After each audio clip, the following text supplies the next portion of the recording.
Hello friends, welcome to Nitish family. Kanyakumari trip தான் பார்க்க போகிறோம். காலையில் எந்திரிச்சோடனே சன்ரைஸ் பார்க்கறதுக்காக கிளம்பிட்டோம். ஸோ இந்த ட்ரிப் அப்படின்றது நான் வந்து திடீர்னு தான் பிளான் பண்ணது. எங்களுக்கு பொங்கலுக்கு லீவு கிடைச்சதுனால சரி போகலாம் அப்படின்ட்டு தான். என்னோட ஷெடியூல் எப்படி இருக்கும் அப்படின்னா 6 நாளுமே ஒர்க் இருக்கும். அதே மாதிரி டெய்லி எக்ஸசைஸ், டயட் அப்படின்னு அந்த கண்டினியூவாக அந்த ரொட்டீன் வந்து சேமாகவே தான் இருக்கும். நான் திடீர்னு எனக்கு இல்லை மனசு ஒரு மாதிரி லோவாக ஃபீல் ஆகுது அப்படின்னா டக்குன்னு கிளம்பிடுவேன்.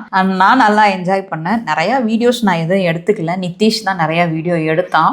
ஸோ கன்னியாகுமரி எப்பயும் பார்க்குற அந்த சன்ரைஸ்னாலும் சரி, வள்ளுவர் சிலைனாலும் சரி, விவேகானந்தர் அந்த தியான மடல் எல்லாமே எப்பயும் பார்க்குற இடங்கள் தான் நாங்கள் பார்த்தோம். பட் ஆனால் நல்லா என்ஜாய் பண்ணோம். அதே மாதிரி பத்மாவதி கோயிலுக்கு போனோம். அங்கேயும் கொஞ்சம் லேட் ஆயிடுச்சு. முடிச்சுட்டு திருப்பி திருப்பரப்பு ஃபால்ஸ் போனேன். கிட்டத்தட்ட திருப்பரப்பு ஃபால்ஸ்ல 2 மணி நேரம் குளிச்சிருப்பேன். எந்திரிச்சு வர மனசே இல்லை. எனக்கு ஃபால்ஸ், கடல் இதுதான் ரொம்ப பிடிக்கும். அதனால டிராவல் அப்படின்னாலே நான் வந்து சூஸ் பண்ற இடம் வந்து இந்த மாதிரி தான் இருக்கும். நல்லா என்ஜாய் பண்ணேன். அதே நேரத்தில் கொஞ்சம் டயட் அப்படின்றது இல்லை. வெளியே போகும்போது நான் கொஞ்சம் நல்லா தான் சாப்பிட்டேன். வந்து தான் டயட்டை ஃபாலோ பண்ணணும், எக்ஸசைஸையும் ரெகுலராக பண்ணணும். போகிற இடத்துல நம்மளால எக்ஸசைஸ் பண்ண முடியல. ஸோ ட்ராவல் போயிட்டு வந்துட்டு நான் எப்படி டயட் ஃபாலோ பண்ணுவேன், அதில் எப்படி எனக்கு வெயிட் ஏறிச்சு, எப்படி குறைப்பேன் அப்படின்றத அடுத்தடுத்து விளாக்ல பார்க்கலாம். ஸோ செகண்ட் டே வந்து கன்னியாகுமரி ஃபுல்லாக சுற்றி பார்த்துட்டு ஸோ ஈவினிங்கில் திருப்பரப்பு ஃபால்ஸ் வந்து நல்லா என்ஜாய் பண்ணிட்டு அந்த டே வந்து ஃபில் ஆக்கிட்டு வந்துட்டேன். செகண்ட் டே அப்படின்றது கடல், ஃபால்ஸு, தண்ணி செம்மையாக என்ஜாய் பண்ணேன். எனக்கு தண்ணியில் இருக்கிறது ரொம்ப பிடிக்கும். அதனால நல்லா என்ஜாய் பண்ணிட்டு வந்துட்டேன் முடிஞ்ச அளவுக்கு.